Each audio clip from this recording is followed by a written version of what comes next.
திடீரென ஈரானுடைய தலைநகர் தெஹரான்ல இருந்து ஒரு விமானம் யமனுடைய தலைநகர் சனாவுல ஹூத்திகளுடைய கட்டுப்பாட்டில் இருக்கக்கூடிய விமான நிலையத்தில் தரையிறங்குவதற்கு முற்பட்ட நேரம் சவுதி அரேபியாவுடைய ஆதரவு பெற்ற படைப்பிரிவுகள் தாக்குதல்களை நடத்தி இருந்தது. அந்த தாக்குதல்களுக்கு பதிலடியாகத்தான் யமனில் இருக்கக்கூடிய ஹவுத்தீஸும் பதிலடி தாக்குதல்களை கொடுக்க ஆரம்பித்தார்கள். இந்த பிரச்சனை தான் இப்பொழுது உச்சமாக முற்றிக்கொண்டிருக்கிறது. சவுதி அரேபியாவினுடைய துறைமுகங்களில் இருந்து ரெட் சி வழியாக, செங்கடல் வழியாக சவுதியினுடைய எந்த கப்பல்களும் பயணிக்க முடியாது என்கிற மிகப்பெரிய தடையை விதித்திருக்கிறது ஹவுத்தி படைப்பிரிவு. அப்படி பயணித்தால் அவர்கள் மீது தாக்குதல்களை நடத்துவோம் என்று அவர்கள் தாக்குதல்களையும் நடத்துகிறார்கள். அதே நேரம் அன்றைய நாளிலேயே சவுதியிலிருந்து பெட்ரோலிய பொருட்களை ஏற்றுக்கொண்டு சென்று கொண்டிருந்த சீனாவினுடைய 2 பெரிய டேங்கர்கள் மேலே அவங்க எந்த அட்டாக்கையுமே பண்ணல. அப்பதான் என்ன சொன்னாங்கன்னா, பாபல் மந்தப் ஓப்பன் ஆகித்தான் இருக்குது, சவுதியினுடைய கப்பல்களுக்கு மட்டும்தான் தடை விதித்திருக்கிறோம் என்று சொன்னார்கள். அந்த அடிப்படையில் இப்படியான சூழ்நிலையில் சவுதி அரேபியாவுக்கு சொந்தமான 10க்கும் மேற்பட்ட கப்பல்கள் பாபல் மந்தப் வழியாக ஆசியா கண்ட்ரிக்குள்ள வர வேண்டிய கப்பல்கள் யூட்டர்ன் அடித்து சுயஸ் கால்வாய் வழியாக ஆப்பிரிக்காவை சுற்றி பயணிப்பதற்கு தொடங்கி இருக்கின்றன. அமெரிக்கா சவுதி அரேபியாவுக்கு அணு தொடர்பான தொழில்நுட்பங்களை வழங்குவதற்கு ஒப்புக்கொண்டிருக்கிறார்களே, இது தொடர்பாக உங்களுடைய கருத்துக்கள் என்ன என்று கேட்கும்போது, தாராளமாக சவுதி அரேபியா உள்ளிட்ட பிராந்திய சகோதர நாடுகள் அணு தொழில்நுட்பத்தை பெற்றுக்கொள்ள வேண்டும். அணு தொழில்நுட்பம் தேவையானது, அதைத்தான் நாங்களும் பண்ணிக்கிட்டதுக்கு முயற்சி பண்றோம். ஆனா எங்களை தடுக்கிறவங்க சவுதி அரேபியாவுக்கு கொடுக்கறாங்க. எங்களுக்கு ஒன்றும் பிரச்சனை கிடையாது. சவுதி அரேபியாவுக்கு அந்த தொழில்நுட்பத்தை அமெரிக்கா கொடுப்பதில் எங்களுக்கும் மகிழ்ச்சி தான். ஆனால் இஸ்ரேல் அதை கொடுக்க விட மாட்டாங்க.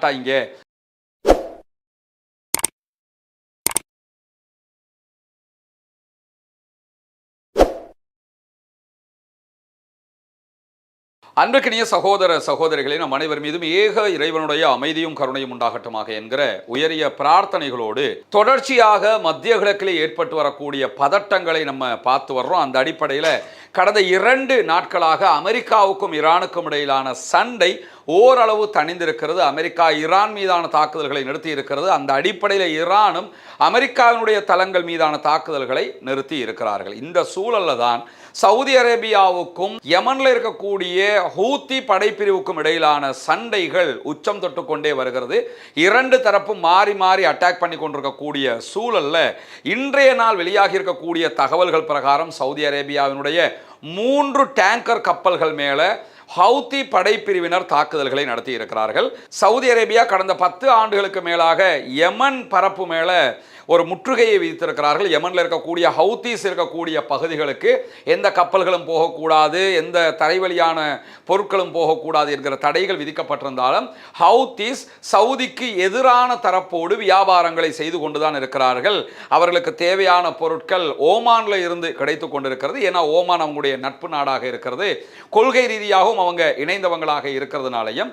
இரண்டாவது, அவர்களுக்கு தேவையான அனைத்துமே ஈரான்ல இருந்து கிடைத்து கொண்டிருக்கிறது, முழுமையான ஆயுதங்கள் உட்பட உணவுகள் வரைக்கும். அதை தாண்டி சீனாவிடமிருந்தெல்லாம் அவர்கள் தேவையானதை பெற்றுக் கொண்டிருக்கிறார்கள். இப்படியான சூழல் தான் திடீரென ஈரானுடைய தலைநகர் தெஹரான்ல இருந்து ஒரு விமானம் யமனுடைய தலைநகர் சனாவுல ஹூத்திகளுடைய கட்டுப்பாட்டில் இருக்கக்கூடிய விமான நிலையத்தில் தரையிறங்குவதற்கு முற்பட்ட நேரம் சவுதி அரேபியாவுடைய ஆதரவு பெற்ற படைப்பிரிவுகள் தாக்குதல்களை நடத்தி இருந்தது. அந்த தாக்குதல்களுக்கு பதிலடியாகத்தான் யமனில் இருக்கக்கூடிய ஹவுத்தீஸும் பதிலடி தாக்குதல்களை கொடுக்க ஆரம்பித்தார்கள். இந்த பிரச்சனை தான் இப்பொழுது உச்சமாக முற்றிக்கொண்டிருக்கிறது. சவுதி அரேபியாவினுடைய துறைமுகங்களில் இருந்து ரெட் சி வழியாக, செங்கடல் வழியாக சவுதியினுடைய எந்த கப்பல்களும் பயணிக்க முடியாது என்கிற மிகப்பெரிய தடையை விதித்திருக்கிறது ஹவுத்தி படைப்பிரிவு. அப்படி பயணித்தால் அவர்கள் மீது தாக்குதல்களை நடத்துவோம் என்று அவர்கள் தாக்குதல்களையும் நடத்துகிறார்கள். இந்த பிரச்சனையை ஆரம்பித்த முதலாவது நாளே சவுதி அரேபியாவுடைய 2 மிக பெரும் டேங்கர்கள் மேல அவங்க அட்டாக் பண்ணி இருந்தாங்க. அதே நேரம் அன்றைய நாளிலேயே சவுதியில இருந்து பெட்ரோலிய பொருட்களை ஏற்றுக்கொண்டு சென்று கொண்டிருந்த சீனாவினுடைய 2 பெரிய டேங்கர்கள் மேலே அவங்க எந்த அட்டாக்கையுமே பண்ணல. அப்பதான் என்ன சொன்னாங்கன்னா, பாபல் மந்தப் ஓப்பன் ஆகித்தான் இருக்குது, சவுதியினுடைய கப்பல்களுக்கு மட்டும்தான் தடை விதித்திருக்கிறோம் என்று சொன்னார்கள். அந்த அடிப்படையில் நேற்றைய தினம் மேலும் 3 கப்பல்கள் மேலே அவங்க அட்டாக் பண்ணியிருக்கிறாங்க. அவைகளும் பெரிய டேங்கர் கப்பல்களாக இருக்கிறது, மில்லியன் கணக்கான பேரல் க்ரூட் ஆயில்களை ஏற்றிக்கொண்டு போகக்கூடிய கப்பல்கள். இப்படியான சூழ்நிலையில் சவுதி அரேபியாவுக்கு சொந்தமான 10க்கும் மேற்பட்ட கப்பல்கள் பாபல் மந்தப் வழியாக ஆசியா கண்ட்ரிக்குள்ள வர வேண்டிய கப்பல்கள் யூட்டர்ன் அடித்து சுயஸ் கால்வாய் வழியாக ஆப்பிரிக்காவை சுற்றி பயணிப்பதற்கு தொடங்கி இருக்கின்றன. எனவே இந்த முற்றுகை ரொம்ப சக்சஸ்ஃபுல்லாக இருப்பதாக ஹவுத்திஸ் அறிவிச்சுக்கிட்டு இருக்கிறாங்க. இது சவுதிக்கு மிகப்பெரிய பின்னடைவாகவும் இருக்கக்கூடிய சூழல்ல இன்றைக்கு மேலதிகமாக இன்னும் சில முக்கியமான செய்திகள் வெளியாகி இருக்கிறது. ஈரானுடைய ஃபாரின் மினிஸ்ட்ரியினுடைய ஊடக பேச்சாளர், மீடியா ஸ்போக் பர்சனாக இருக்கக்கூடிய இஸ்மாயில் பகாய் ஒரு ஊடக சந்திப்பை நடத்தி இருக்கிறார். அந்த ஊடக சந்திப்பில் அமெரிக்கா சவுதி அரேபியாவுக்கு அணு தொடர்பான தொழில்நுட்பங்களை வழங்குவதற்கு ஒப்புக்கொண்டிருக்கிறார்களே, இது தொடர்பாக உங்களுடைய கருத்துக்கள் என்ன என்று கேட்கும்போது, தாராளமாக சவுதி அரேபியா உள்ளிட்ட பிராந்திய சகோதர நாடுகள் அணு தொழில்நுட்பத்தை பெற்றுக்கொள்ள வேண்டும். அணு தொழில்நுட்பம் தேவையானது, அதைத்தான் நாங்களும் பண்ணிக்கிட்டதுக்கு முயற்சி பண்றோம். ஆனா எங்களை தடுக்கிறவங்க சவுதி அரேபியாவுக்கு கொடுக்கறாங்க. எங்களுக்கு ஒன்றும் பிரச்சனை கிடையாது. சவுதி அரேபியாவுக்கு அந்த தொழில்நுட்பத்தை அமெரிக்கா கொடுப்பதில் எங்களுக்கும் மகிழ்ச்சி தான். ஆனால் இஸ்ரேல் அதை கொடுக்க விட மாட்டாங்க. அதனால தான் அமெரிக்க அதிபர் டொனால்ட் ட்ரம்ப் எக்ரிமெண்ட் எல்லாத்தையும் சைன் பண்ணுறதுக்கு ரெடி ஆகிட்டு அவரே எல்லா அனுமதியையும் கொடுத்துவிட்டு என்ன சொன்னார்னா, திடீர்னு ஆப்ரஹாம் ஒப்பந்தம் என்கிற இஸ்ரேலை தனிநாடாக அங்கீகரிக்க வைக்கிற ஒப்பந்தத்தில் ஒப்புக்கொண்டால் மாத்திரம்தான் இதை நாங்கள் கொடுப்போம் என்கிற ஒரு இடைப்பட்ட முரண்பட்ட கருத்தை சொல்லி இருக்கிறார். எனவே இந்த கருத்துக்கள் அவர் சொல்றதுக்கான காரணமே என்னன்னு கேட்டால், இஸ்ரேலிய பிரதமர் பெஞ்சமின் நெத்தன்யாகுடையும் இஸ்ரேலுடையும் இன்வால்மெண்ட் மட்டும்தான். இந்த அடிப்படையில் இன்றைய தினம் இஸ்ரேலிய பிரதமர் பெஞ்சமின் நெத்தன்யாகு மீண்டும் அமெரிக்க அதிபர் டொனால்ட் ட்ரம்பை 7வது முறையாக சந்திப்பதற்கு வாஷிங்டன் டிசிக்கு போய்கிட்டு இருக்கிறாரு. அந்த சந்திப்பிலும் இது தொடர்பாக பேசப்படும் என்று சொல்லப்படுகிறது. இதெல்லாம் சொல்லி காட்டக்கூடிய இஸ்மாயில் பகாய் என்ன சொல்றாருன்னா, சவுதி அரேபியா அணு ஆயுதத்தை பெற்றுக்கொள்வது எங்களுக்கு மகிழ்ச்சி, அவர்கள் அணு உலைகளை உருவாக்குவது எங்களுக்கு மகிழ்ச்சி, எதிர்காலத்தில் அவங்க அணு ஆயுதம் கொண்ட நாடாக வந்தால் கூட எங்களுக்கு எந்த பிரச்சனையும் இல்லை. ஆனால் இஸ்ரேல் இதை தடுப்பான், இஸ்ரேல் விடமாட்டான். இதே நேரம் நாங்களும் இதே மாதிரி சிவில் தேவைகளுக்காகத்தான் அணு உலைகளை உண்டாக்கினோம். ஆனால் நாங்கள் அணு ஆயுதம் செய்ய போகிறோம்னு சொல்லி எங்கள் மேலே அட்டாக் பண்ணுறாங்களா இல்லையா?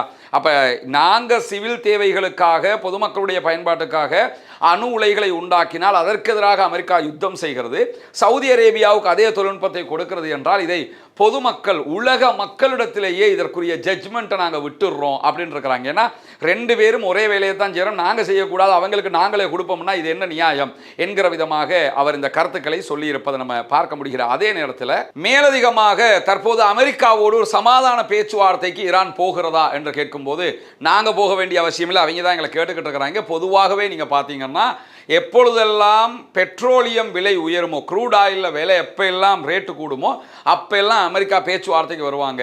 ரேட்டு குறையும் போது திரும்ப சண்டைக்கு வருவாங்க. இது அவங்களுடைய ஸ்டைலாக இருக்கிறது என்று சொல்லக்கூடிய இஸ்மாயில் பகாய் இப்பொழுது 93 அமெரிக்க டாலர்கள் வரைக்கும் ஒரு பேரல் க்ரூட் ஆயில் விலை உயர்ந்திருக்கிறது. $75 இருந்து 93 வரைக்கும் போயிடுச்சு.